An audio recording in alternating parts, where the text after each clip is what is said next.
Galloway. How did it go? Oh, very well. He accepted all my security recommendations, and he wants me to take a look at some of his other places. Good. I gather he's got a lot of those. Oh, yes. Warehouses, furniture repositories, cold storage. On the continent, in the States, all over the place. What's he like? Ford? Tough. I'd rather have his business than his friendship. Well, you got his business. Yes, rather more than I'd bargained for. Oh? What do you mean? He sounded me out on another proposition. And what was that? Well, boil down. When you take off all the wrappings, he wanted to know if I'd murdered someone. He what? He didn't come out into the open, but that's what it amounted to. A very good fee. £30,000. 30,000? Gary, what on earth did you say? I said I was interested. Naturally. Which the nation's art treasures are being sold to foreign buyers and removed beyond these shores. This is not limited to paintings, but includes all forms of antiques and the fine arts. The latest potential victim is a privately owned exhibition of furniture, which is one of the finest in the world, the Treadgold collection. Many of you will have read the recent protests in the press by Lady Constance Treadgold at the failure of the government to intervene and save this unique collection, which is threatened with purchase by an American buyer. Here with me now in the studio is Lady Constance Treadgold. Lady Constance. Good afternoon. I believe the collection has been in your family for close on 200 years. Oh, longer than that. It was started by my grandfather's great-grandfather in the middle of the 18th century and built up over the years. Furniture wasn't his business, was it? He was actually a banker by profession. Yes, he founded the Treadgold banking house, but furniture was his hobby. And he passed his interest on to his sons, who, with their sons, continue to add to the collection throughout the 19th century. And now it's administered by trustees, of whom you are the chairman. Chairperson, I think, since we are not living in the Middle Ages. Yes, I beg your pardon. It is one of the finest collections of furniture in existence, isn't it? It is certainly the finest private collection, and it is on permanent exhibition to the public. Anyone who wishes can see it at Reeves Court 5 days during the week. In fact, it's a national asset. Oh, very much so. I doubt if anyone would dispute that. And now its existence is threatened. It's threatened in this country. An American collector has offered £7 million for it, an offer the trustees cannot afford to refuse. No one regrets that more than I. But mounting costs, high rate of taxation, and anticipated death duties make acceptance inevitable. Is there no way out of the situation? Certainly there is, if the government will act. I have offered the entire collection to the government for £5 million. You are prepared to let it go to the government for £2 million less than the American is offering? I am, if that will preserve it for the nation. Can you tell us who this American collector is? That is a confidential matter at the moment. But if the government react favorably to my proposal, I will, of course, give them all the relevant information. Of course. But the government has not reacted so far. Their only reaction has been to say that they are looking into the matter. But where precisely they are looking has been beyond me to discover. And presumably there is a time limit to these negotiations. Yes, there is. The American offer cannot remain open indefinitely. Unless a counter-offer is forthcoming very shortly, I shall have to accept it. And that, unfortunately, due to pressure of time, is all we can say at the moment. Lady Constance, I hope you succeed in your campaign to save the Treadgold collection. Thank you for joining us. Thank you for hearing me.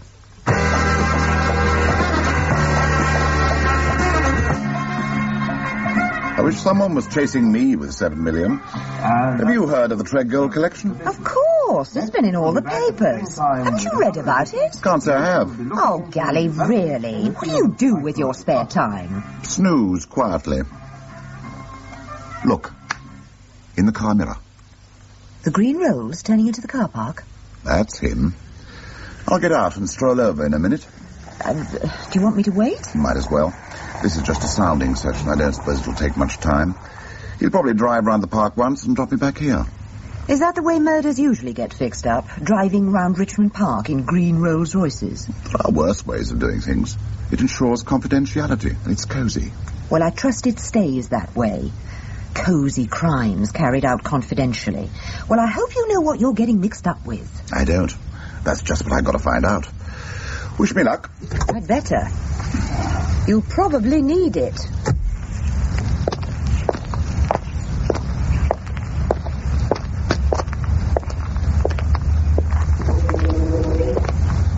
afternoon, Sir Darrell.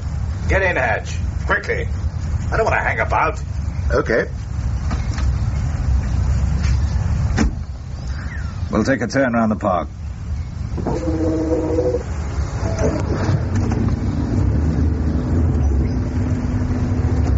Well, have you thought about it?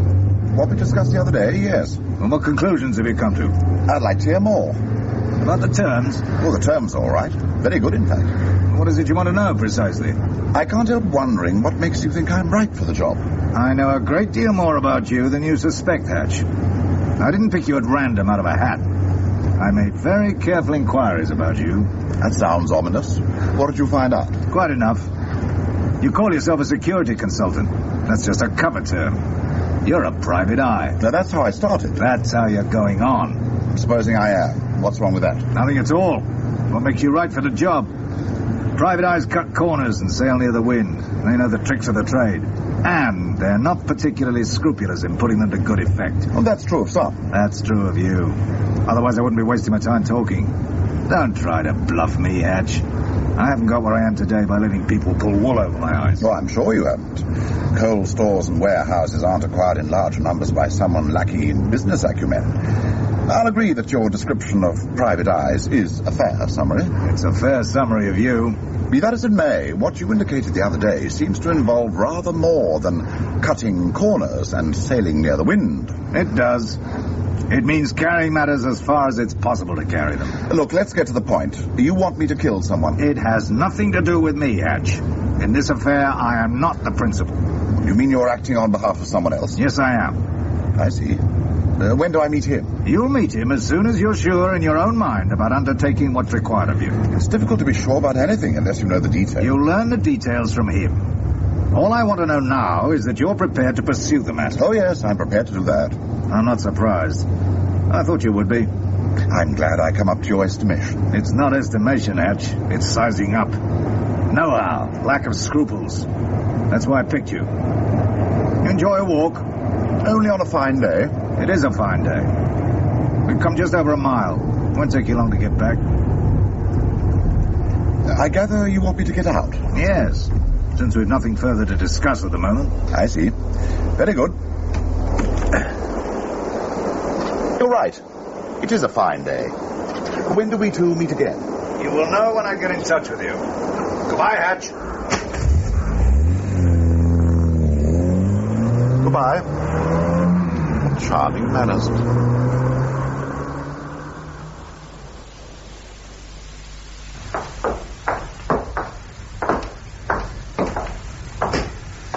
Have you got the office key? Yes. Here we are. After you. Thank you.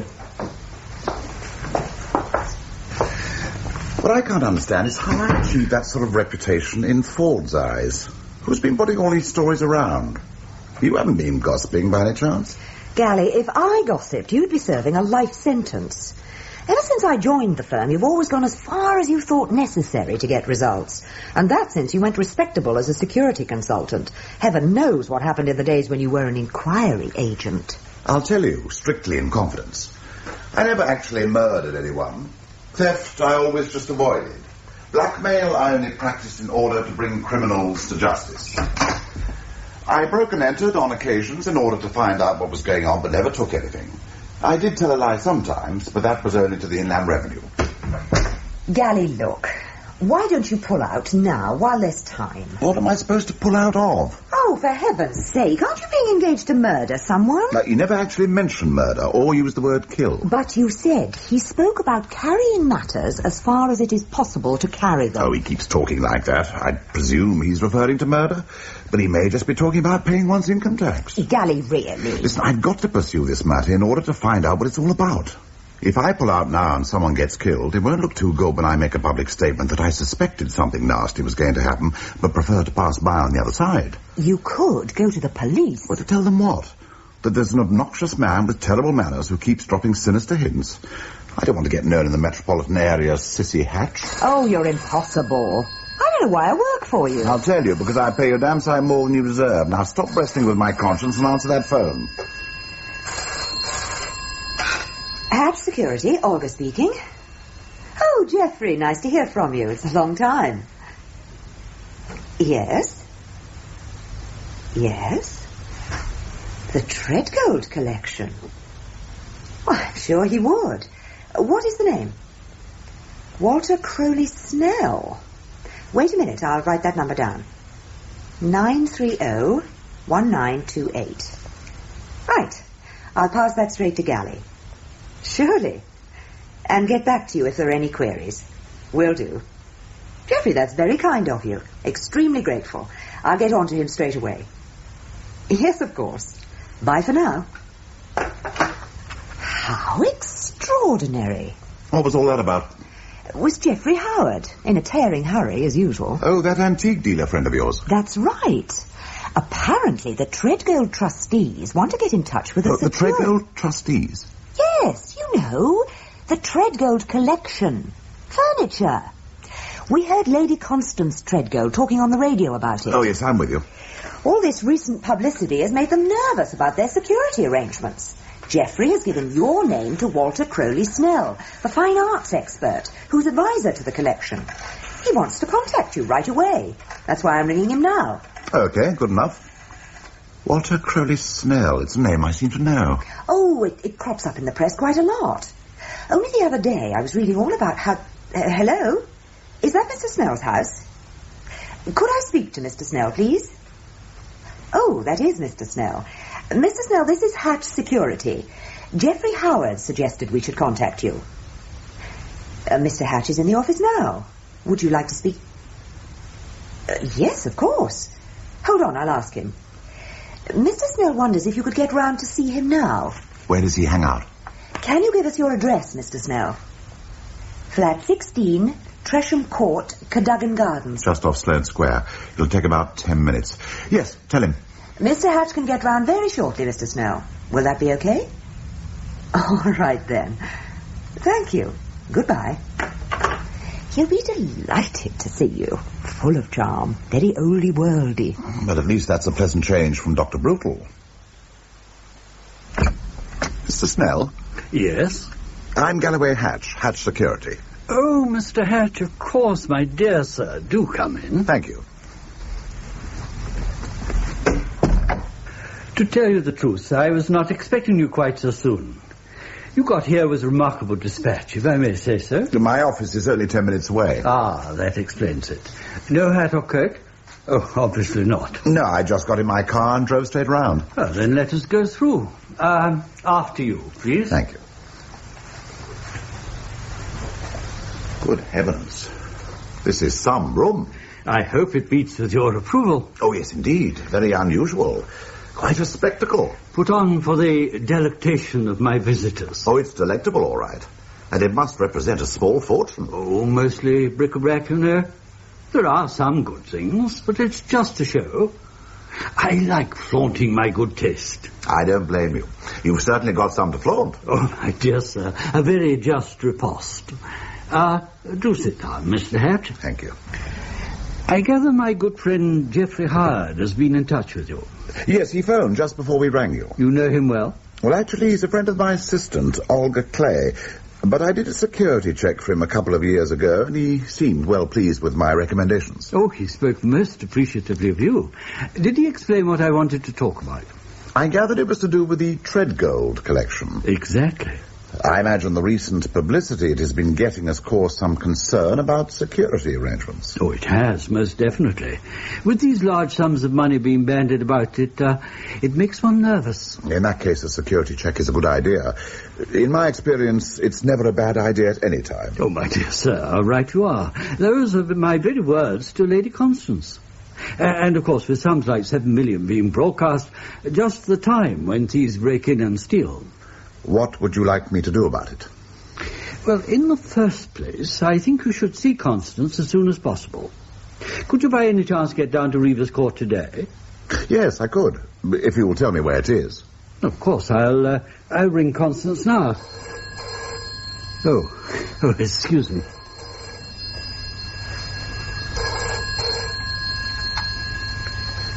Hello? Ah, Constance. I was just about to ring you. Yes, I have Mr. Hatch with me now. He can come down this afternoon. Yes, the sooner the better. I'll ask him. What about 4 o'clock, Mr. Hatch? Yeah, yes, he's nodding. 4 o'clock then. I'll give him the directions. Yes, of course. Goodbye, my dear. Lady Constance will be glad to see you. Reeves Court. How do I get there? Straight down the A3, past Guildford, and turn off at Harefield. Yes, I know the turning. You go through Harefield, take the first on the right, and almost immediately you come to Big Gates with a long drive. And that's Reeves Court. You can't miss it. You'll find Lady Constance a most remarkable person, Mr. Hatch. A grande dame of the old school. Well, she sounded rather like it on the radio. Oh, yes. Someone once described her as a cross between Florence Nightingale and Cardinal Wolsey. Sounds a good mix. A most impressive person. Well, thank you for giving me your time so promptly, Mr. Hatch. I'm sure your advice will prove invaluable. I believe I can be of help. By the way, just one point. With whom should I discuss terms? That is not to be overlooked. Thank you for reminding me. I think it should be me. Could you give me any guidance in the matter? Yes, I think so. For example, to take a case you know about, I charged Geoffrey Howard £500. That was for his gallery and basement storage. And his offices. I also revamped his insurance. I see. Yes, well, that seems very reasonable. I should imagine Reeves Court would be a more complex proposition. Oh, yes, undoubtedly. Rest assured, there's no lack of funds, Mr. Hatch. I'm glad to hear it. That's always a help. And now, before you go, let me offer you a parting libation. Libation sounds a bit much. Could you make it a small snifter? Well, of course. I have some excellent Amontillado. That'd be most acceptable. Oh, by the way, Mr. Hatch, before you send in your estimate, perhaps we could have a brief discussion. A discussion? What about exactly? A minor item. A small percentage, easily lost. You mean an invisible loading? Yes. You can put it that way. The perks of the trade, you know what I mean. Introduction money. Introduction money? Introduction money? That's what he said. Well, whoever for? Whoever introduced us. Your friend, presumably. Geoffrey, I don't believe it. Well, there you are. Snell didn't elaborate, and I didn't pursue the matter. Geoffrey wouldn't want introduction money. He's not a contact man. I must confess, I was a bit surprised. I should think so. What sort of impression did you get of Snell? Very oldie-worldy, as you said. All charm and good taste, and a pretty crafty mind behind that fuddy-duddy manner. You're telling me. And as big an expert at feathering his own nest as he is on furniture and fine arts. More than likely. Mightn't be a bad idea if you did some legwork in the matter. Meaning what, exactly? Find out what you can about the gentleman. Start with who's who. Contact professional acquaintances. Well, Geoffrey's the obvious person to start with. That's right. Take him out to lunch. You know, the firm's way of showing its appreciation. Get him talking about Snell. His background, reputation in the trade, anything fishy, that sort of thing. And when you think the moment's right, touch on introduction money. Geoffrey will go up in smoke. See that he comes down solid, with information. You're the expert at getting all the gossip. I don't have to tell you. I'm only going on my impression about Snell. But I'm sure there's something dubious there. It doesn't smell right. See what you can track down. All right. I'll do my best. Good girl. And while you're about it, you might also put in some research on little Lord Fauntleroy. Who? Oh, you mean Sir Darrell Ford. Well, where do I start with him? Try finding out about his title. Why? Do you think it may be bogus? I wouldn't be surprised.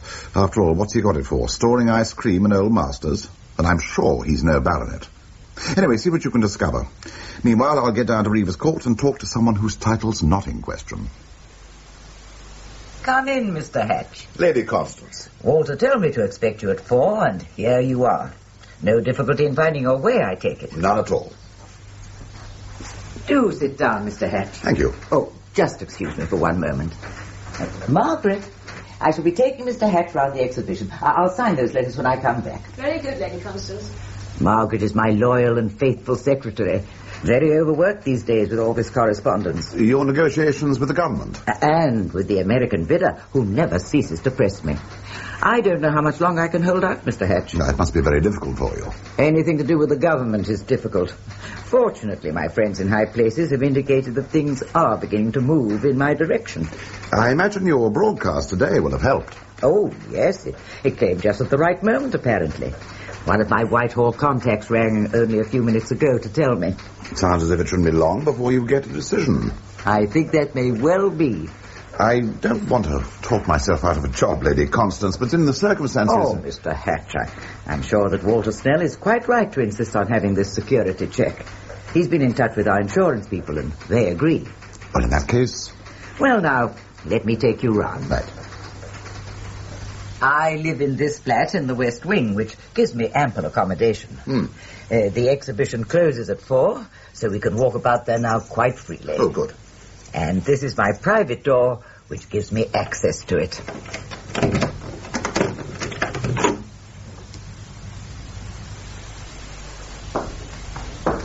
And here we are, back in the main hall. And that completes the exhibition. It does. Any other space is taken up by storage. Covers quite an area, doesn't it? 8 large rooms. Patrolling them is quite a healthy exercise. May I look at that plan again, just to refresh my memory? Here you are. The Italian room leading to the French and Viennese rooms, the mahogany, oak and walnut rooms, and 2 rooms housing European lacquer and Gothic revival furniture. They all lead out of one another, and the only means of access is either through the public entrance or the private entrance from your flat. That is correct. And you have 2 custodians on duty every day during public hours, and a night watchman who takes over when the exhibition closes. Yes, they're all on duty throughout the week. In fact, the exhibition is patrolled at all times. It is.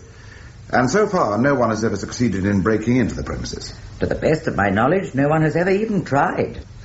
Now, what other points have we covered? All the windows are well secured and double barred, and the warning system sounds off in the staff room, your flat, and the local police station. You have certificates of regular inspection. Oh, they're in my office. Good. Well, is there anything else for me to see? I don't think so, Mr. Hatch. In that case... Let us return to the flat. Lady Constance, there's one point. Even with the carefully regulated temperature and humidity which is maintained here, the exhibits must suffer a certain wear and tear. Oh, yes. And they're all subject to regular inspection. And who carries that out? Mr. Snell. He looks after the collection as well as advising the committee about any additions. And where does he look after it? Down here? The inspections are carried out here. Any renovations or refurbishings which are required are carried out in town at his workshops. With what sort of frequency? Oh, once or twice a year. Here we are. Please go through, Mr. Hatch. Thank you.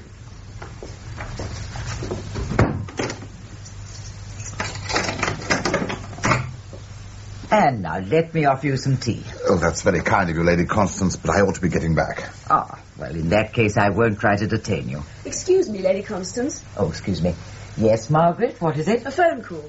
Oh, who is it? I don't know. He wouldn't give his name. He's been hanging on for a couple of minutes. Really? Oh, I know. It's the press. One of my contacts. There may be news for me. Will you excuse me, Mr. Hatch? Oh, please don't wait. I'll say goodbye to you now. Goodbye, Lady Constance. I'll send you my recommendations. Thank you. Show Mr. Hatch out, Margaret. Yes, Lady Constance. This way, Mr. Hatch. Thank you. Hello? Darrell, I wasn't expecting you. Goodbye, Mr. Hatch. You do know your way back. Morning. Good morning, Galley. There's a lot of mail on your desk. So I see. What have we got, apart from bills? Oh, there are 1 or 2 inquiries.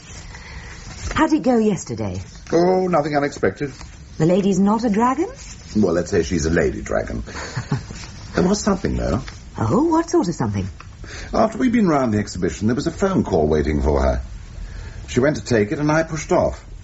Just as I went through the door, I heard her say, "Darrell, I wasn't expecting you."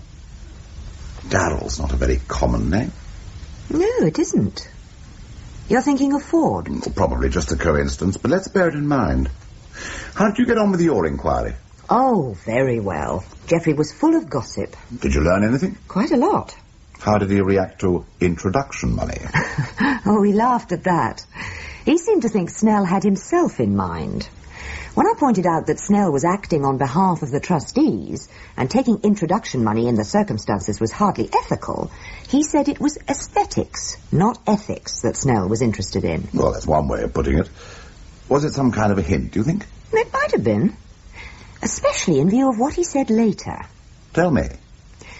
Well, I was careful to let the wine flow and not to press him. And by the time we got to coffee and liqueurs, I didn't have to. He told me quite a lot about the problems of his particular market. Reproductions and so forth, especially faking problems. And that's when he let out something about Snell. Go on. About 3 years ago, apparently, Snell took him up to his workshops and, under conditions of great secrecy, showed him a Louis XV escritoire, which Geoffrey said must have been worth a fortune. When Geoffrey asked him where he got it, Snell laughed and told him it was a replica, copied by his own people. Well, Geoffrey couldn't believe him, so Snell told him to examine it. Geoffrey did so, and still insisted it was the genuine article. Then Snell drove him down to Reever's Court, took him round the exhibition, and showed him the original. In the French room, presumably? That's right. It was the centrepiece. I think I remember it. So, what conclusion did Geoffrey come to after all that? That he'd been mistaken, but understandably because it was such an incredible copy. And what was the final outcome? Oh, Snell said it was a one-off, an experiment to see what could be done. It would be locked up in his vaults and never see the light of day again. Did Geoffrey believe him? I think so. He pointed out that Snell's standing was too high for him to run risks with the Treadgold collection. Oh, I dare say. But what about other directions? If you can copy one thing perfectly, you can copy another. Yes, I know. When I raised that point, all Geoffrey would say was that this was a funny old world and you never knew what was round the corner. You can say that again, especially when it comes to Snell. I'm beginning to have increasing doubts about that gentleman. What exactly do you think he's up to? I don't know. Something pretty devious. He's not a straightforward villain like Ford. Oh, him. I nearly forgot. No sign of a title. You checked with the College of Heralds? Yes, Burke, Debrett, the lot. Not a sniff. It looks like a phony. Fake furniture? Fake titles? What am I getting myself into? A murder, apparently. Perhaps that's a fake, too. I wonder. I must remember to ask the dear boy when he rings me.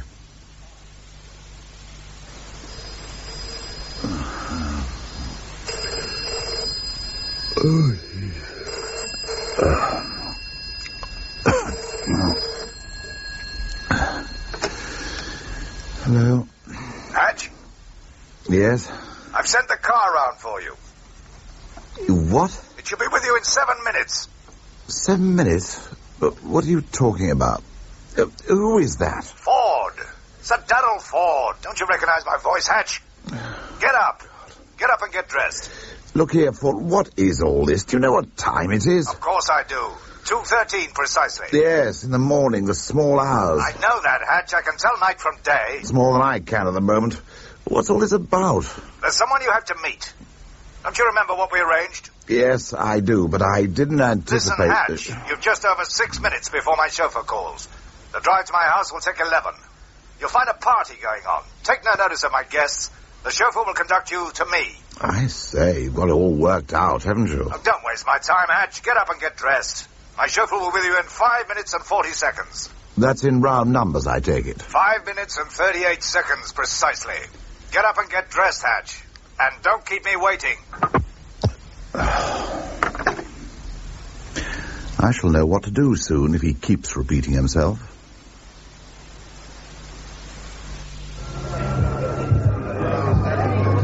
This way, Mr. Hatch, please. Just follow me, sir. Lead on, my friend. I'm with you.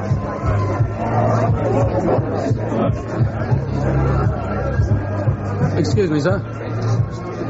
Excuse me, Sir Darrell. Yes? Oh, Hatch. You all right, Smith? Thank you, sir. Come with me, Hatch. Where are we going? You'll see. This way.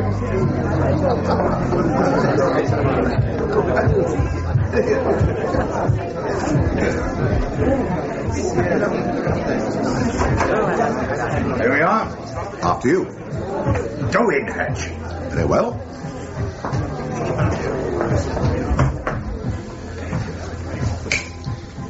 This is the library. Evidently. Sit down on the table, Hatch. This end. Okay. Now, in 10 minutes' time, at 3 o'clock, all the lights in here will go out. And the man you are to meet will come through that door. Is our conversation going to take place entirely in the dark? No, there's a reading lamp at the top of the table, which he will switch on. He will be able to see you quite clearly, but you will only just be aware of him. I advise you to keep things that way and not indulge your curiosity. I'll try to resist the temptation. But why all this mystery? Look, don't pretend to be naive, Hatch. You don't expect a client to reveal his identity in a matter of this kind. And I warn you not to try to discover it. I take your point. Aren't you going to be there? No. As I already explained, I'm not the principal in this matter, only the intermediary. Whatever's arranged is entirely between you and him. So I'm to make a deal with a man whose name I don't know and whose face I can't see. Well, it's entirely up to you. You know the terms. £30,000. How will that be paid? He will give you all the details. All right. I'll wait on him then. You will, if you want the cash.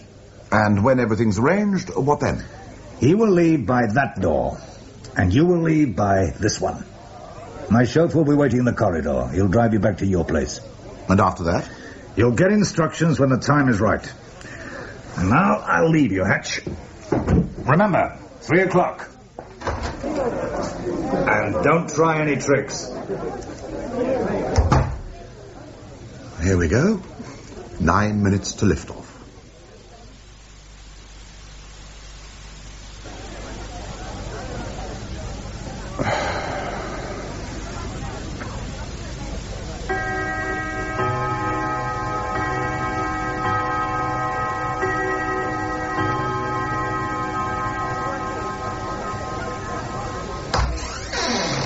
Mr. Hatch?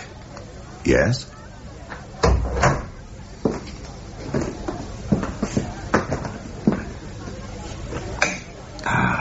That's better.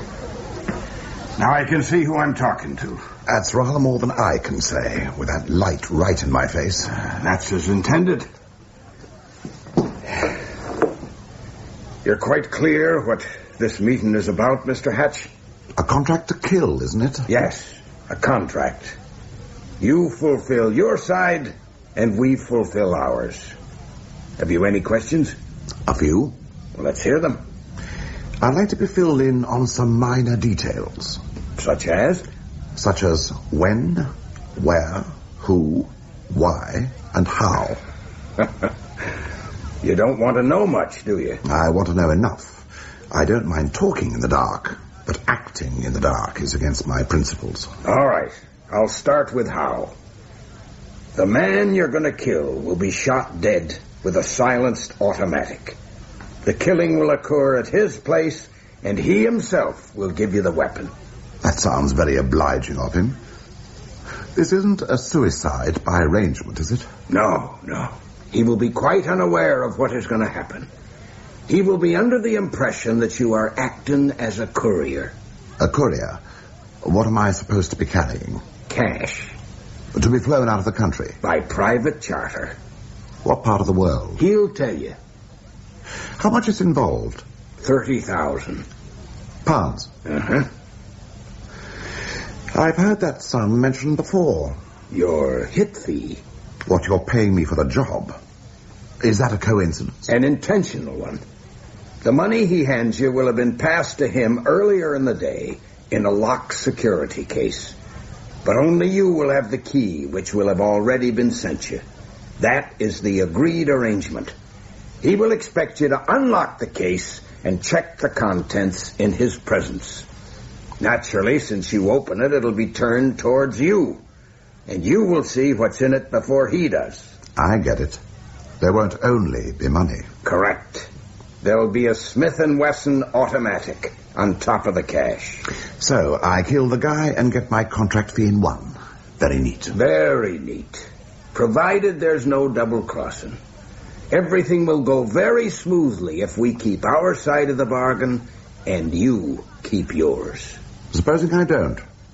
Supposing I just hold the guy up and take the money and run? What's to stop me? Nemesis, Mr. Hatch. Nemesis. You mean you'd get me in the end? We'd get you the next day. I think you probably would. You can be rest assured. As I said, you stick to your side, and we'll stick to ours. And just to prove that we mean business, I'm prepared to show you the color of our cash. Would you care to see it? I wouldn't mind. Here's the case. The money's inside. Coming over. Thanks. Where's the key? It's unlocked. Take a look.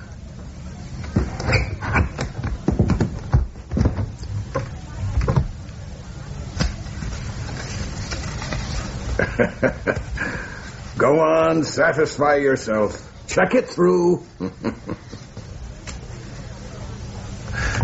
£20 notes in £500 bundles. Correct. It won't take long to check through that. On the day, you can hold him at gunpoint while you do so. Yes, I can. And who, by the way, is he? Why do you want to know? Because I don't like shooting people I haven't been introduced to. It's something I insist on. In fact, it's a condition of carrying this through. In that case, you've nothing to worry about. You know him already. I do? Who is he? His name is Walter Crowley. To begin with, the whole thing is highly improbable. I haven't a shred of evidence to support my statement. If questioned, Ford will simply deny everything. As far as I'm concerned, the nameless man I met in the library is just a voice out of the darkness. You must have got some impression of him. Very little. The reading lamp was shining right in my face. He had an American accent, and somehow I've an idea he had a beard and was wearing glasses, but I simply couldn't swear to it. Well, you'll have to warn Snell. Well, what do I tell him? Mr. Snell, I'm being paid a very large sum to kill you. Well, how do you think he'll react to that? If he's as fuddy-duddy as he sounds, I should think he'd have a heart attack. He'll either do that or ask for introduction money. Oh. No, I can't do anything until I've got something definite to go on, such as the key of the security case with the time and date for carrying out the contract. Then at least I've one piece of concrete evidence to offer the police. But will you be able to give them any idea of what's behind it all? I mean, why should anyone want to bump Snell off? And how does Ford tie in with the man in the library? Those are just the two questions I've been asking myself. I didn't go back to bed when I got home last night. I sat up, going over all the facts I knew about the case. Did you reach any conclusions? Hardly conclusions. At this stage of the game, they're more like guesses. Let's hear you guessing. All right. Let's start with Snell. Why should anyone want to bump him off? My impression is that he's a very crafty, pretty devious sort of character. A slippery customer who might make anyone involved in a big deal with him go to extremes. A big deal? You mean connected with furniture? No, of course. You remember Snell showed your friend Geoffrey Howard a wonderful replica of a Louis XV escritoire, which was so good that Geoffrey refused to believe it was a copy? Until Snell took him down to Reeves Court and showed him the original. Yes. Well, I believe Geoffrey was right the first time. What? It was the original he was shown at Snell's workshops, and the copy which he saw at Reeves Court. Yes, but surely... I know. He examined the so-called copy very carefully. But how carefully did he examine the so-called original? My guess is that when he was assured he was seeing the original standing in the collection, he took Snell's word for it. What was Snell up to? It was a test. Snell, or Snell's craftsman, had achieved a perfect copy. Snell wanted to find out if it would deceive an expert standing alongside original exhibits. He reckoned that if he could pull wool over an expert eye, he could be pretty sure of getting away with it when he substituted other replicas for the most valuable originals. The test he carried out with Geoffrey was the severest test possible, and when it succeeded, he knew he was onto a good thing. You mean purloining the Treadgold collection? Or the most valuable part of it, by degrees, over a period of time. Under the very nose of the old lady? Oh, yes. Theft by substitution. Golly. Is it possible? I think so. But I'm only guessing. Suppose you're right. How would Ford come into it? There's no evidence that he does. Oh, don't tell me he doesn't know what's going on. I wouldn't dream of it. Strictly speaking, all I know is that he's acting as a go-between for me and the man in the library. But obviously he's mixed up in the conspiracy. Conspiracy? To rob old Constance Treadgold. If they get away with it, some £1 million worth, it'll go down in history as the Treadgold. This video was uploaded to the channel Thinking Out Louder. Please like, comment and subscribe to the Thinking Out Louder channel. Thank you. Treadgold Conspiracy. Big stuff. High stakes. No wonder it's adding up to murder. Now, that depends in the end who does the adding up. I'll tell you how I think Ford comes into it. Having solved the problem of removing the originals and substituting copies, Snell was faced with a problem of disposal. After all, you can hardly go around hawking purloin pieces from the Treadgold on the open market. Oh, no. You'd have to sell them off surreptitiously to private buyers. Collectors with more money than scruples who'd know what they were getting but would keep their mouths shut. Now, that takes time. And it needs storage and distribution. So, you look around for someone with storage facilities, preferably furniture repositories, and you find that Ford has got these, both in Europe and America. And you do a deal? You bet you do, on a percentage of the profits. But being Ford, it was a pretty high percentage. That didn't satisfy Snell, naturally. So he told Ford he was getting lower prices than he actually was, and when Ford found out, that didn't satisfy him. So he decided to get Snell disposed of and take over the business? Not quite. What? He went into partnership with someone else who wanted to dispose of Snell. The American in the library. The man, I suspect, who has offered Lady Constance $7 million for the Treadgold collection. But if he's prepared to buy the Treadgold... Provided it's genuine. Not if half of it's fake. Very successful men, millionaires particularly, don't like being taken for a ride. Especially by fuddy-duddy fine arts experts who give themselves airs while trying to crook you. How did he find out? Ford? I imagine so. Ford probably spilled the beans about what was going on and made it clear that it wasn't the Treadgold collection the American was going to buy, but a collection of fakes. At the same time, he must have pointed out that if Snell was eliminated, the American could take over Snell's share of the market. This would enable him to get the best of the Treadgold collection, now lying in various Ford repositories, at Ford's price, well below what Constance was asking. And, of course, Ford would benefit by that arrangement because he'd no longer need the sales contacts Snell had been providing. Oh, yes. It's an arrangement which suits everyone. Except Lady Constance. And Snell, of course. It's a pretty cold-blooded arrangement where he's concerned. They're pretty cold-blooded people. I suspect that if Ford were ever to donate his blood, it would be found to be just above freezing. Golly. What are you going to do? Try and get hold of some evidence. How? I think Snell is the key figure. It must have all started with him. If I knew a bit more what he was up to. Oh, yes. Just as you could if you were to hide under the sofa and overhear what goes on in the flat. You've got it. Oh, dear. Here we go. Well, how are you going to get in to bug the place? Breaking and entering? No, nothing crude like that. I thought of another way. I'll need your assistance.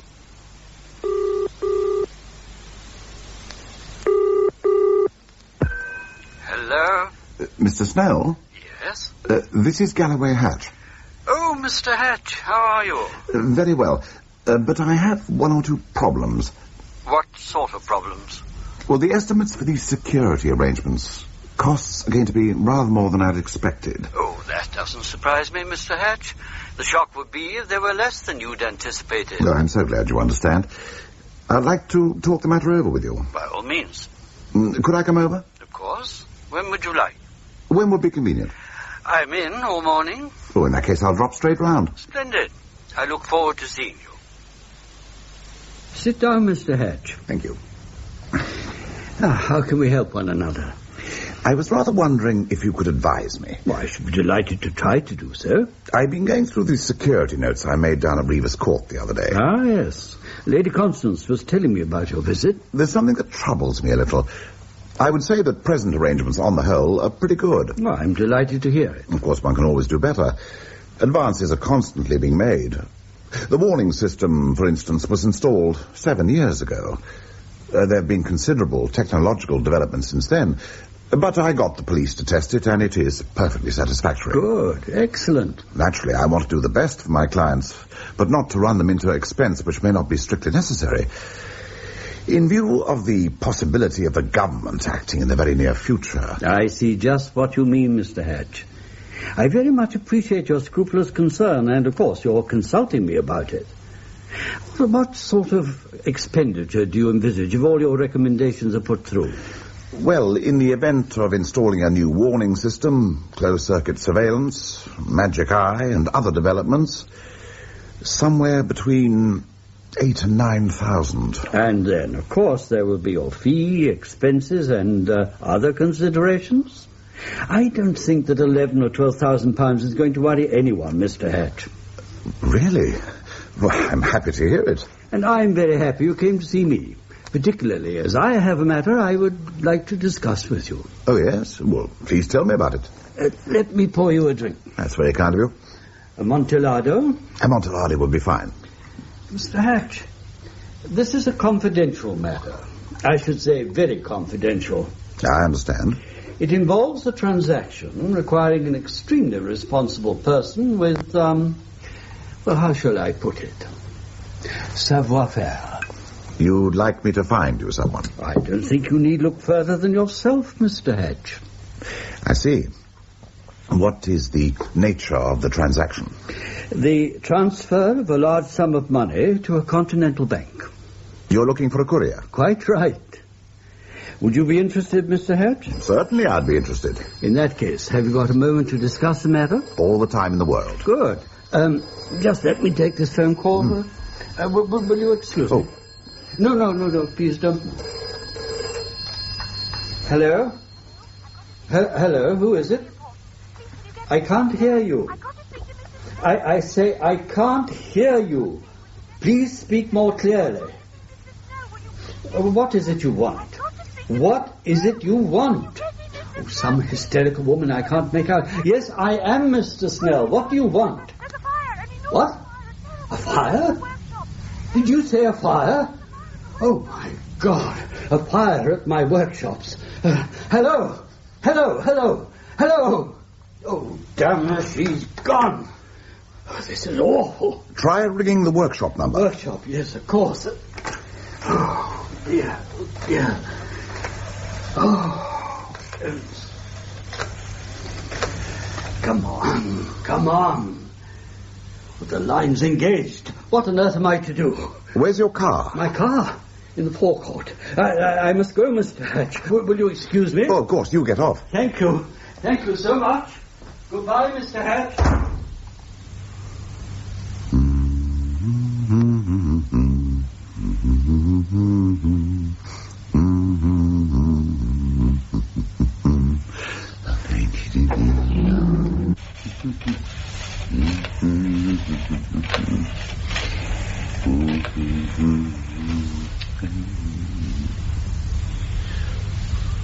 Hello. Action as planned. See you. You did a very good job. Congratulations. Thank you, sir. Always happy to oblige. He got thoroughly rattled when you mentioned fire and simply did what I told him. I thought he sounded as if he was getting pretty confused. That part wasn't difficult. My worry was making sure I got the line to the workshops engaged before he got through. Oh, you managed that all right. He rang off immediately he got the engage signal. No, the whole operation went very well. I trust you had no problems with the bugging? Oh, none at all. I stuck pinhead pickups in the door lintels and the recording apparatus under a cupboard shelf. That's the one place no one ever thinks of looking. It starts on voice? Oh, yes, and can take plenty. There was only one drawback. What was that? When you phoned in, he was just beginning to sound me out about this courier business. You mean getting money out of the country? The thing the man in the library brought up? Yes. Unfortunately, Snell didn't get as far as the nitty-gritty. What I want to know is why he needs a courier now. If what I suspect is true, he's been getting money out of the country and evading the inland revenue for a long time. And he must have a system of transfer all lined up. Well, perhaps he has, but uses a different courier every time. If you stick to one man for that kind of job, you're rather playing into his hands. Too true. Anyway, I'm sure Snell will be on to me again soon, and when he does, I'll dig a little deeper. It does rather look as if things are getting close to takeoff. Yes, it does. I wish we knew more for certain. What about your inquiries? Have you managed to glean anything further? I have, as a matter of fact. What about? Ford. Oh, good. Let's hear. According to what I could discover, Ford started his storage business over in Ireland with scenery docking. He used to lease storage space in towns where local theatres were cramped for room. Later, he came over here and gradually built up his whole warehousing business. But originally, he started as an actor. An actor? Yes, a pretty bad one, I gather. I heard that from a friend of mine who remembers touring with him, years ago, after the war. He used to play heavies. Eventually, he gave it up and started his scenery business. But his acting name wasn't Ford. What was it? Garstang. CDF Garstang. Everyone called him Charlie. He was a terrible ham, apparently. He still is, and the ham's gone off. I wonder... What? CDF Garstang, Charles Darrell Ford. What about that? Yes! Of course, more than likely. That would explain that phone call. Do you remember my mentioning a telephone call which came through for the old girl when I was down at Reeves Court? Just as you were leaving, something about Darrell. That's right. Darrell, I wasn't expecting you. I didn't hear any more because the front door closed. You think it was Ford? Well, it's beginning to look more and more like it. You mean he actually went out of his way to get to know the old girl? Well, he must have. I mean, how else would he have come across her? It's hardly likely he normally moved in her circles. Well, in that case, Snell would have introduced him. Yes, as part of the deal. Ford probably insisted on it. If you're taking someone for a ride, you want to know who you're taking. Oh, that certainly makes sense. But there could have been another reason. What are you getting at? The American millionaire. If Ford had it in mind to do a deal with him against Snell, the only way he could have contacted him was through the old lady. Of course, he wouldn't have gone through Snell. Snell was to be the victim. By God, Olga, I believe you're onto something. The identity of the American bidder's never be disclosed. If we could find that out, we might find out quite a lot of things.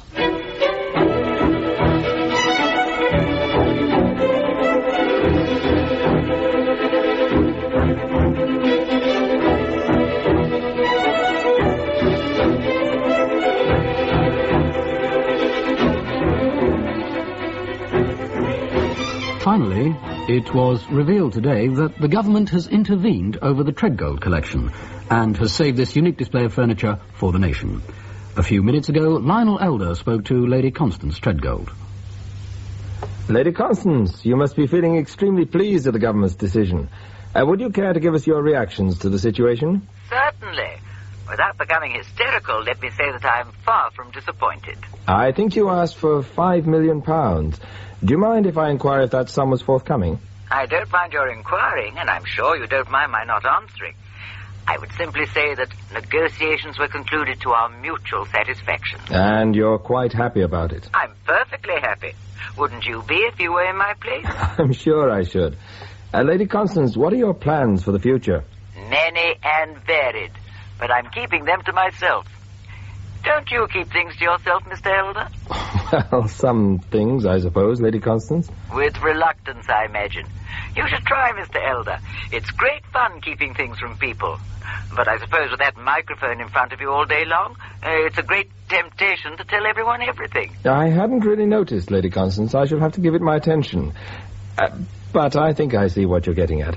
Thank you for being so frank with me. Not at all. Delighted to be of service. Thank you, Mr. Elder. Lionel Elder speaking to Lady Constance Treadgold. And now, here are the main headlines again.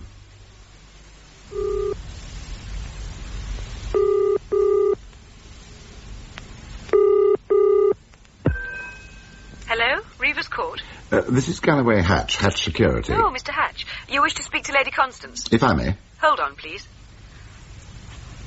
Thank you. Hello, Mr. Hatch. Lady Constance, allow me to congratulate you on your success with the government. Oh, thank you, Mr. Hatch. It was a famous victory. It was indeed. It only goes to show what can be done if you're prepared to fight and have friends in high places. I'm sure they can't. Lady Constance, In the light of the sale, I was wondering if I could come down and discuss one or two matters. Of course, Mr. Hatch. When would you care to come?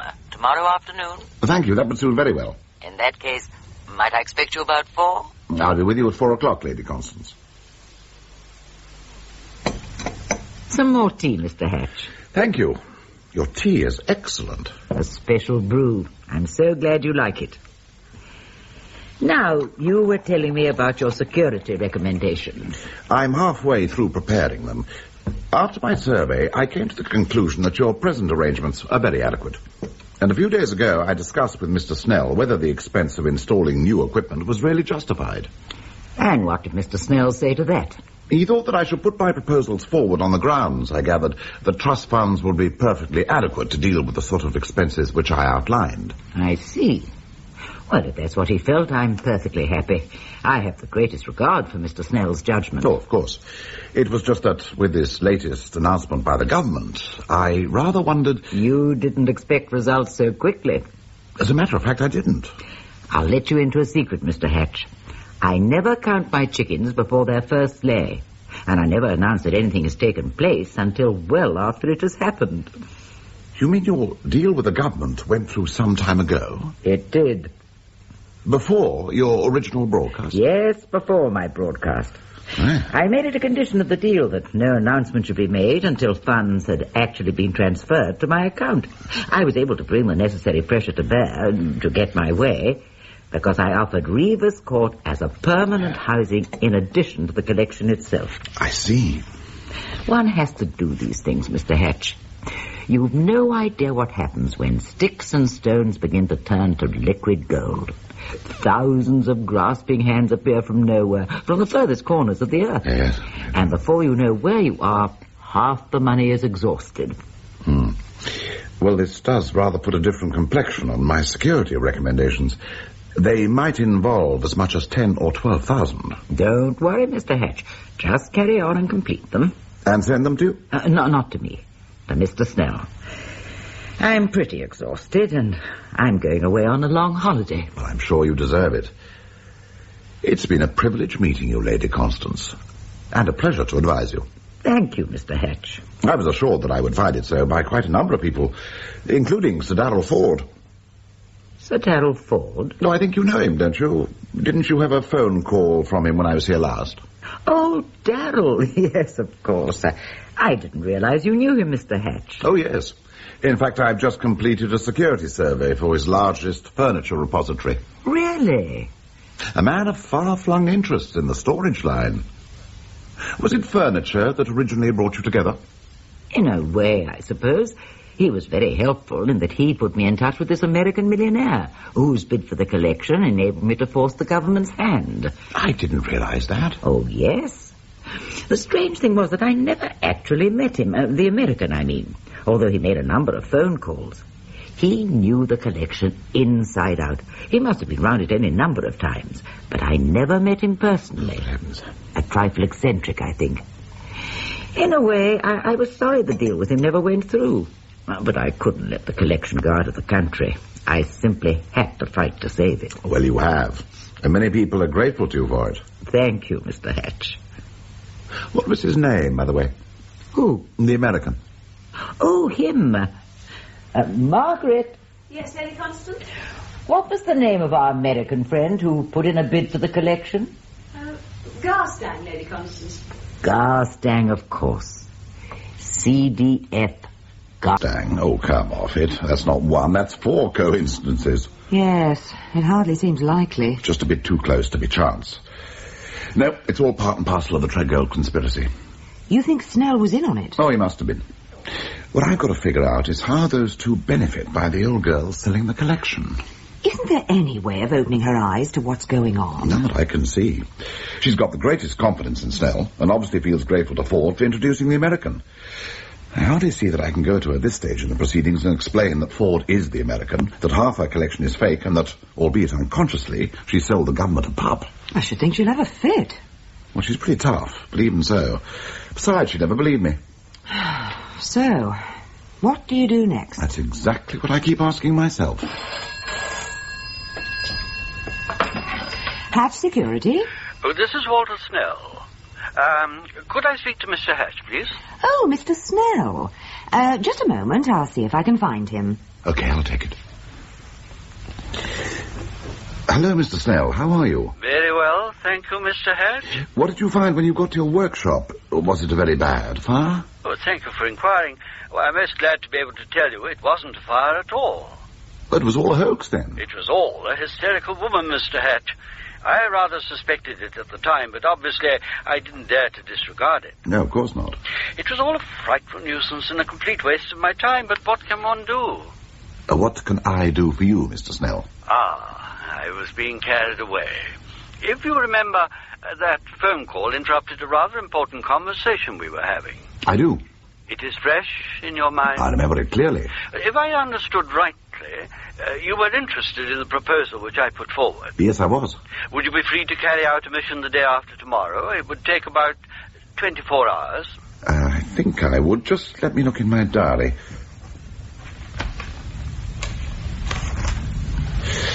Yes, that would be quite all right. Thursday the 24th. My flat at 3 o'clock. Bring your passport with you. I'll give you all the details then. Very good, Mr. Snell. Thank you, Mr. Hatch. Next Thursday, then. Goodbye. Goodbye. Now I know what to do.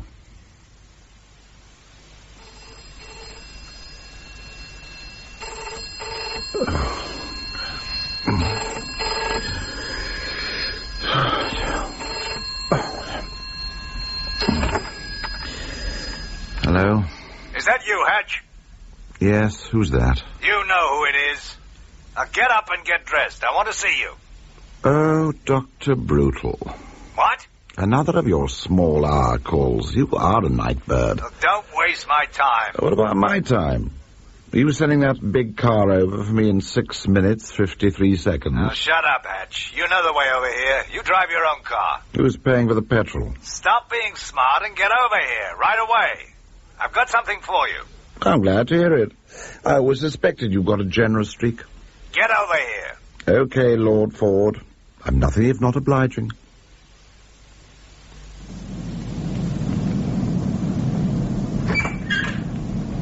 Come in, Hatch. Do you always conduct your business in the middle of the night like this? That's my affair. I do what I choose to do. Remember, it's me who's paying. Oh, I can't forget it. Aren't you going to ask me to sit down? No. Too kind. Thursday the 24th. What? 3 o'clock in the afternoon. What about it? I've been asked to check it with you. You're still acting as an intermediary. I told you I know nothing about this business. I simply carry out certain requests of the principal. And is one of them that you should hand over a certain key? Provided you satisfy me that you'll keep the appointment. Well, I shall certainly do that. A lot depends on it. About £30,000. I'm not interested in the details. All right, here is the key. Thank you. If I may say so, you've a rather naive view of legal responsibility. What do you mean? Well, you can't act as a go-between paymaster and not have some idea as to what's going on. If all this ends up in court, you're not going to be able to stand up and plead that you weren't an accomplice. I didn't hire you to give me your legal opinion. I dare say you didn't. I'm giving it free. Well, mind your own business. Just concern yourself with carrying out instructions. Excuse me, I've got a good deal more than instructions to concern myself with. Just a little matter of possible life imprisonment. I don't mind sticking my neck out sometimes, but with those sort of odds, I don't like sticking it out in total darkness. What are you talking about? Clandestine meetings in unlit libraries with anonymous individuals plotting murder. If you didn't like the deal, why didn't you say so? You accepted it at the time. At the time, yes. But there were things I didn't know. Since then, I found out something. What have you found out? That the man I met here in the library, whom you refer to as the principal, is none other than the American millionaire who put in a bid for the Treadgold collection. Who told you that? Never you mind. Furthermore, I've discovered his name. His name? Yes. What is it? C.D.F. Garstang. How did you work that one out? By putting two and two together. Well, you got your sums wrong. Now listen to me, Hatch. No, you listen to me, Ford. There was a very good reason for keeping everything as obscure as possible, because C.D.F. Garstang never really existed. For Lady Constance, he was just a voice on the phone, and for me, he was just an impersonation. Oh, yes? Yes, by an actor of the same name, an Irish actor. A terrible ham who eventually got out of the profession via scenery docking and went into warehousing, cold storage, and furniture repositories. Hatch, I'll kill you. Oh, no, you won't, Darrell Ford Garstang. That will complicate things too much when too much is at stake. We'll both carry on and see this business through, but you know that I know, and there'll be no double-crossing. Give me back that key. Not on your Nelly. Give me that key. I said we'll both see this business through. Hatch! Goodbye, Ford. I want that key! Want away. You're not getting it, Mr. Ford. Well, sorry I can't address you by your title. I found that too is phony. Are you really going to see this thing through? Of course. What time's the appointment? 3 o'clock. Gally, I'm worried. So am I. I wish you'd tell me what you're going to do. I shall stick to the agreed plan. When Snell produces the case, I shall unlock it as if to count the cash and take out the gun. And what will you do then? I shall stick it in Snell's face, frighten the daylights out of the whole so-and-so, and make him come clean. You think he'll spill the beans? I'm damn sure he will. Supposing Ford's tipped him off? What about? That he's hired me to kill him? Well, supposing it comes off. What do you do next? Ah, that's the question. Are you going to tell the old lady? Well, I can hardly do that at the moment. She's out of the country. You'll go to the police? Probably. Depends what I find out. The whole situation's highly fraught and very delicate. Won't it put her in a terrible situation? I'm afraid it will. The government and its experts won't be too happy either, with egg all over their faces. What about you? What about me?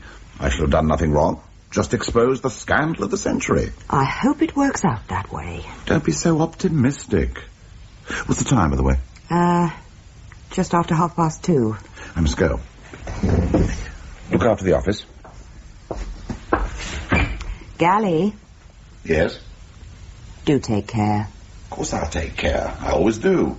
Especially when I put the cat among the pigeons.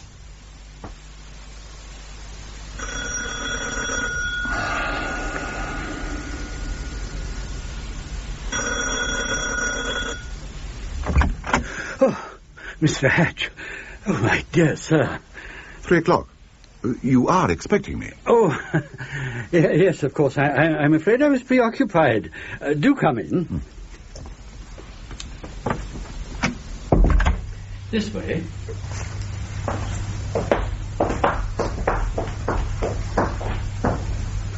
Sit down, Mr. Hatch. Let me pour you a drink. Thank you. What shall it be? A liqueur? A liqueur will be fine. Grand Marnier? Excellent.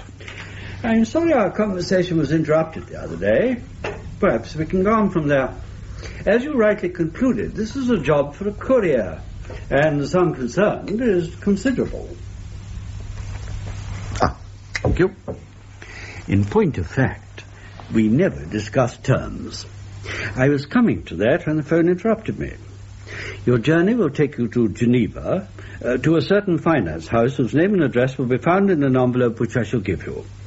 You'll be flown there in a private plane, which will pick you up at an airstrip outside the London area. I'll give you all the details when I hand over the money. Now, as to terms, £1,000. 500 now, 500 on return. I won't quibble about that. Very good. Let me say that from our first meeting, you impressed me as being the man for the job. Someone of dependability and discretion. Oh. The sum concerned is large, £30,000. Oh. In fairness to you and to myself, we will check that together in a moment. I think it's remarkable that you're prepared to entrust such a large sum to anyone else. I am prepared, Mr. Hatch. In some situations, one has to take risks. One has to balance one uncertainty against another. With you, I'm ready to do that. Thank you. And now, if you'll excuse me, I'll get the case which is in my safe in the next room. I take it you have the key. I've got it here. Good. Somewhat unusual arrangement, but necessary in a complex situation. And now, if you will allow me a few minutes. Certainly. If you feel like another drink, don't hesitate to help yourself. Thank you. Do you like music? I do, as a matter of fact. Then let me regale you.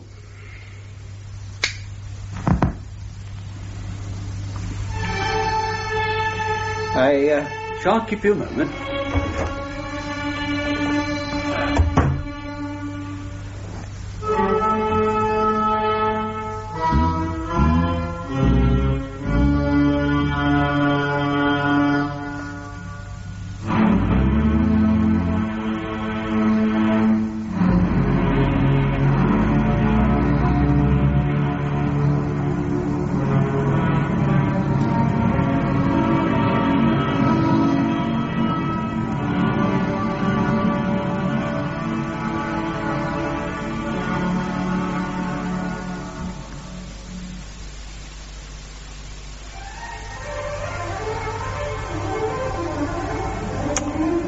What's he doing?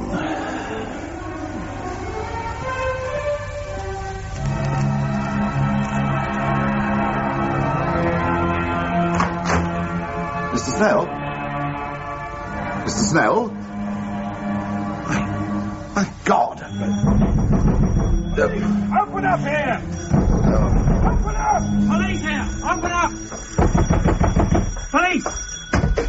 Are you all right, sir? Me? Yes, why? We've just had an emergency call. This is 16 Tresham Court. Yes, it is. May we come in, sir? Certainly, Sergeant.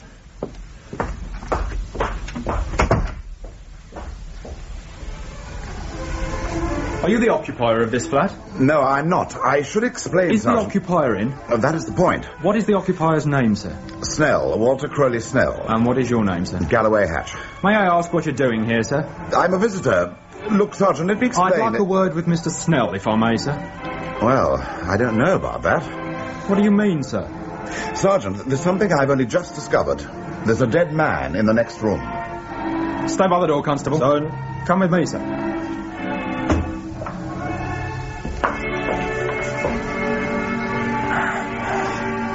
He's been shot through the head. Is this Mr. Snell? No, it's not. Do you know who it is? Yes, I do. It's Sir Darrell Ford.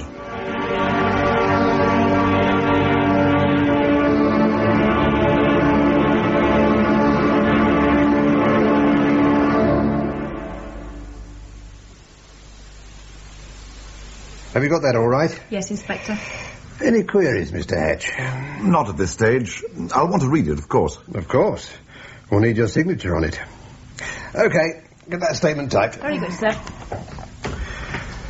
Well, Mr. Hatch, your bugging of Mr. Snell's flat was an infringement of privacy not to be condoned. But what we've picked up on those tapes so far does seem to support your contention that there was some sort of conspiracy. A conspiracy to defraud? I'm sure there was. I imagine the money you were supposed to collect was part of the proceeds, but they fell out over it. Oh, they fell out, all right. But I still can't see why Snell should have put that emergency call through. Oh, delaying tactics, Inspector. While I was being taken in and you were getting my statement, he was on his way. Must have been almost an hour before you put out a call for him. Yes, and I don't imagine that the plane which is picking him up will be flying to Geneva. Quite a different destination.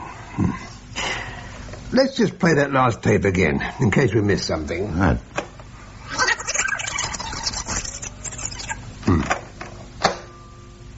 Darrell, my dear sir, I didn't expect you. I didn't have time to let you know. Can I come in? Of course. What has happened? There's been a change of plan. What sort of change? I found something out about Hatch. He's not reliable. Are you sure? He's got no intention of delivering that cash. Once he gets his hands on it, we won't see it again. But you assured me you'd taken care of that side of things. So I did. I told him what would happen if he tried any double-crossing. But he's found out something. A bit too much. If I may say so, that was always the danger. I never wanted him in the first place. You didn't want him. Then why did you suggest him? Well, how else were we going to get the money out of the country? As we'd ceased to trust one another, there had to be a third party. Well, it hasn't worked. We've got to do it differently. Listen. What do you mean by that? We'll divide it now and make our own arrangements. And double the risk? Well, what's the alternative? All right. Have you got the key? He's got one key, I've got the other. He'll be here in half an hour. All right, then let's get on with it. All right. You've got the case in your desk? That's a damn fool place to keep it. A temporary housing, my friend. I took it out of my safe just before you arrived. All right. Here's the key. I'll open it. I don't think you will. What the hell? What are you doing with that? Pointing it at you, Darrell. Pointing it at you. Put that bloody gun away. What the hell's the idea? There's been a change of plan. What do you mean? You're not going to kill me. I'm going to kill you. You out of your mind? Very far from it. Well, for God's sake, Walter. Oh, it's Walter, is it? What's got into you? We went into this together. We'll come out together. How nice. Look, I played fair from the beginning, didn't I? I played fair all along. It wasn't my fault you turned suspicious. I came here this afternoon to warn you. Well, don't you believe that? No, I don't. I'll tell you what I do believe. What, for God's sake? In doing to others what they would do to you, if only they got the chance.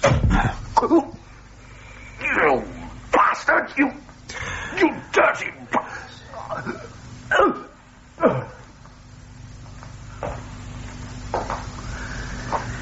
Dead? My dear sir. My very dear sir.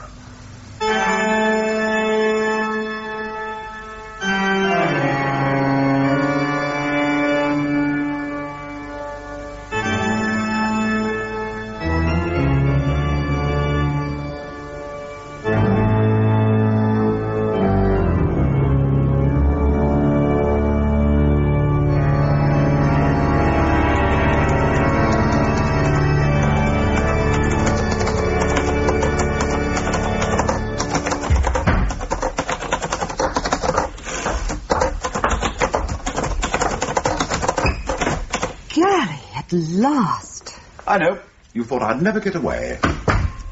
What happened? Snell shot Ford and went off with the loot.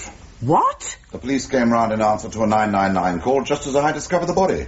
So they took me in. Gally, are you in the clear? Oh, absolutely. Sans peur et sans reproche.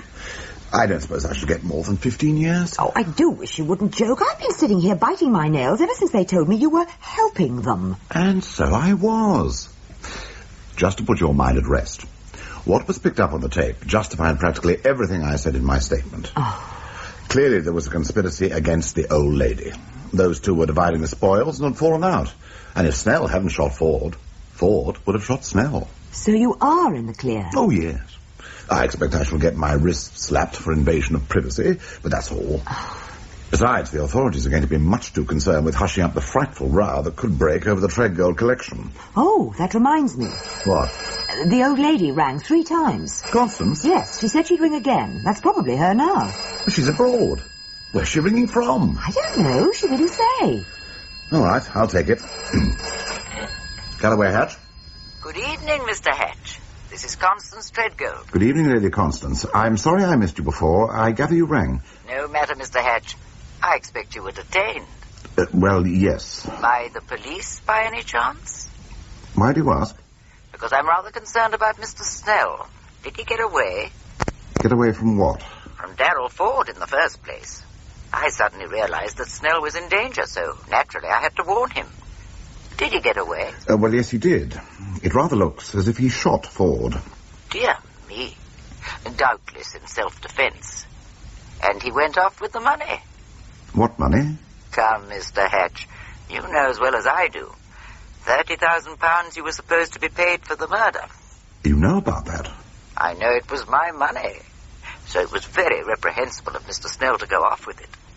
Hasn't he gone off with quite a lot of your things, one way and another? He certainly tried to. Fortunately, I had my suspicions about him early on. So when I discovered he'd substituted a copy for a valuable escritoire in my collection, I knew what to do. What did you do? I introduced him to Ford. On the basis that one good crook deserves another? On a business basis. Which ensured the highest cut of the profits from the whole swindle going to the sleeping partner, yourself. I didn't quite hear what you said, Mr. Hatch. I simply told them to make a business arrangement and get on with it. The alternative being that you went to the police. Oh, dear. Wouldn't that have been a kind of blackmail? Wouldn't that have been their just deserts? It depends how you look on things. Perhaps our minds work along similar lines, Mr. Hatch. Perhaps they do, Lady Constance. Why did you ring me? Ah, yes. As I said, it was very naughty of Snell to go off with the money. And shooting Ford wasn't very nice either. However, I think I know where Snell is to be found. If you and the police act quickly, he can still be arrested. Right. Give me the details and I'll pass them on. It's a little place 5 miles south of Lincoln. Burstead Manor. Burstead Manor. There's a small private airstrip. The local police are bound to know it. Private airstrip. The aircraft picking him up is landing at 8 o'clock this evening. ETA 2000 hours. Get Inspector French on the other line. That's the number. Very urgent. Okay. Right, Lady Constance. I'll just take that back. Lady Constance? Lady Constance? Are you there, Lady Constance? Oh, hell, she's rung off. Hello? Can I speak to Inspector French? It's about the Ford murder case. Galloway Hatch. Yes, I'll hold. Oh, God! What? Of course, that's it. What is? She got Snell to bump off Ford. Now she's getting Snell arrested. So they're both out of her way. Constance? She's played them off against each other all along the line. Now she's reaping the entire proceeds. Do you mean she was behind the whole business? From the beginning, she was the Treadgold Conspiracy. First, she promised them shares in the sale of individual items, and then in the $5 million which they helped her bulldoze the government into paying for the collection.